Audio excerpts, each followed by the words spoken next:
जय श्री कृष्णा। आज मैं आपको एक अद्भुत ज्ञान बता रहा हूँ। कुछ हमारे दर्शकों ने हमसे प्रश्न किया कि महाराज श्री, लहसुन और प्याज खाने से क्या गुण है और क्या अवगुण है और कहाँ से उत्पन्न हुए, इसके बारे में थोड़ा प्रकाश डालें। जो मैं आपको बताता हूँ, देखिए कि सतोगुण, रजोगुण और तमोगुण, ये तीन गुण होते हैं। ये तीनों गुणों के भोजन भी उसी प्रकार से होते हैं। हमारे वैष्णव समाज में ब्राह्मण और विशेष रूप से अनुष्ठान के अंदर बैठे हों, कथा भागवत कीर्तन आदि के समय पर हमें हमेशा एक सात्विकी भोजन करना चाहिए। फल का, सब्जी का, अन्न का, दूध का, घी का, ये सभी हमारे सात्विकी भोजनों में आते हैं। चटपटा भोजन, मदिरा का भोजन और ये लहसुन प्याज आदि का भोजन, ये राशि भोजन में आते हैं। और जो मांस या बासी भोजन, झूठा भोजन या नाना प्रकार के जो भक्ष अभक्ष, अंडा मछली मांस इत्यादि, ये सब तामसी भोजन, यानी कि ये आपके राक्षसी भोजन जैसे कहलाते हैं।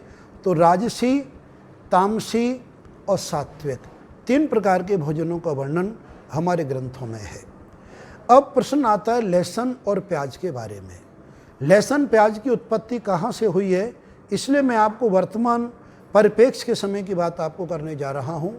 जिस समय पर समुद्र मंथन हो रहा था और भगवान श्री विष्णु मोहिनी रूप बना करके अमृत का बंटवारा और राक्षस और देवताओं को कर रहे थे।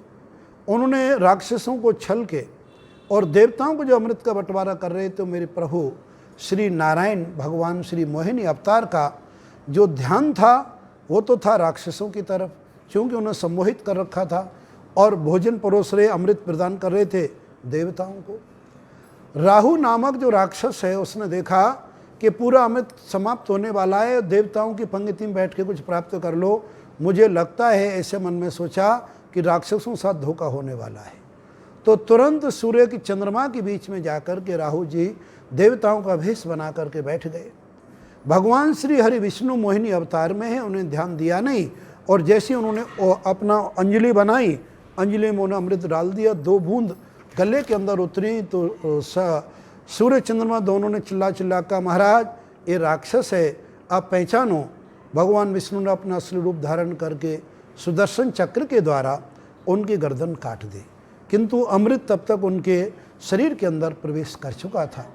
तो सुदर्शन चक्र से गर्दन काटते समय उनके जो खून के जहाँ छींटे पड़े, वहाँ छींटों से लहसुन बना, जो लंबे लंबे छींटे पड़ते हैं, और जहाँ पर एक बड़े बड़े आपके जब कथरे, चिथरे जिनको कहते हैं, वो पड़े, वहाँ पर प्याज का निर्माण हुआ।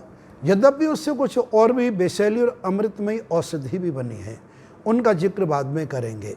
किंतु लहसुन प्याज की उत्पत्ति वहाँ होने से, अब देखिए इसमें आपको बहुत ज्ञान से, ध्यान से समझना है। अमृत का अंश उस खून में आ चुका था, तो ये नकारा नहीं जा सकता कि लहसुन प्याज के अंदर एक अमृत के तत्व हैं। औषधि के रूप में व्यक्ति को ग्रहण करना चाहिए, जिससे तुम्हारी वायु आदि तमाम प्रकार की बीमारियों से छुटकारा आपको मिलेगा। इसको नकार नहीं सकती, क्योंकि हमारे भगवान के दरबार में बनी हुई प्रत्येक चीज़ का उपयोग है, कहीं पर भी इसका अनुपयोगी कोई चीज़ नहीं है।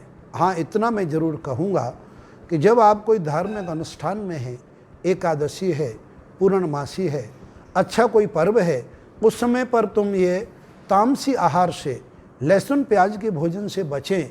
बाकी दिनों में अपने स्वास्थ्य की रक्षा के लिए लहसुन और प्याज का प्रयोग निषेध नहीं है। ये हमारे स्वास्थ्य के लिए अमृत तत्व प्रदान करता है, क्योंकि राहु के रक्त से बना है। अतः इन चीज़ों का निर्णय आपको यही मुझे बताना था कि जो धार्मिक अनुष्ठान में रहते हैं, साधु सन्यासी रहते हैं, उन्हें हमेशा सात्विकी चीज़ पर रहना है। अगर तामसी भोजन करेंगे तो विचारों में तामस आएगा, अगर हम राजसी भोजन करेंगे तो विचारों में अहंकार आएगा। उन विचारों को रोकने के लिए लहसुन प्याज का प्रयोग धार्मिक अनुष्ठानों में, पर्वों पर निषेध है। जो ब्राह्मण हमेशा सदैव धार्मिक अनुष्ठानों में रहते हैं, उनके लिए निषेध है। बाकी आम जनता के लिए तो ये अमृत स्वरूप है। औषधि समझ करके इसे ग्रहण करना उचित होगा। जय श्री कृष्ण।